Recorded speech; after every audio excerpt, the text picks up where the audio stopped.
కోసం కొట్లాడతా అని మాటిస్తున్నా. 9 సంవత్సరాలు బీఆర్ఎస్ పార్టీకి అధికారాన్ని ఇచ్చిండ్రు. తెలంగాణ రాష్ట్రాన్ని ఇచ్చిన కాంగ్రెస్ పార్టీకి ఒక్క అవకాశం ఇవ్వండి. 9 సంవత్సరాల్లో జరిగిన అభివృద్ధిని 5 సంవత్సరాల్లో చేసి చూపిస్తా అని ఛాలెంజ్ చేస్తున్నా. పేదలకు భూములు ఇవ్వాలన్నా, ఇండ్లు ఇవ్వాలన్నా, ఏది చేయాలన్నా కానీ మన కాంగ్రెస్ ప్రభుత్వమే చేస్తుంది.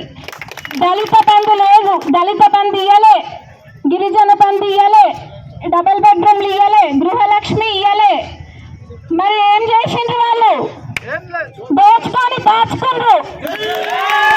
అన్ని బంద్ చేసిన బీఆర్ఎస్ పార్టీని సర్కార్ని మనం బంద్ చేద్దాం 30వ తారీఖున జరగబోయే ఎన్నికల్లో. ఈ 25 రోజులు మొత్తం అందరం కలిసికట్టుగా పనిచేసి మన పార్టీని గెలిపించుకుందాము. ఇక్కడనే కాదు, రాష్ట్ర స్థాయిలో కూడా మన కాంగ్రెస్ పార్టీనే వస్తుంది. ఏ పదవులు లేనప్పుడే గత 30-40 సంవత్సరాల నుంచి మా అత్తమామలు ఇక్కడ ఎన్నో అభివృద్ధి కార్యక్రమాలు చేపట్టిండ్రు. అట్లాంటిది అధికారంలోకి వస్తే ఇంకెన్ని చేస్తారో ఆలోచించుకోండి. నేను ఇక్కడికి వచ్చింది మీకు సేవ చేయడం కోసమే. మా అత్తమ్మకి టెక్నికల్ ఇష్యూ వల్ల రాకపోయినా కానీ వాళ్ళందరూ మన కోసం ఉన్నారు, మన గురించి ఆలోచిస్తుండ్రు. వాళ్ళకి ఇచ్చిన మాట తప్పద్దు అని నన్ను తీసుకొచ్చి నిలబెట్టిండ్రు ఇక్కడ మీకోసం.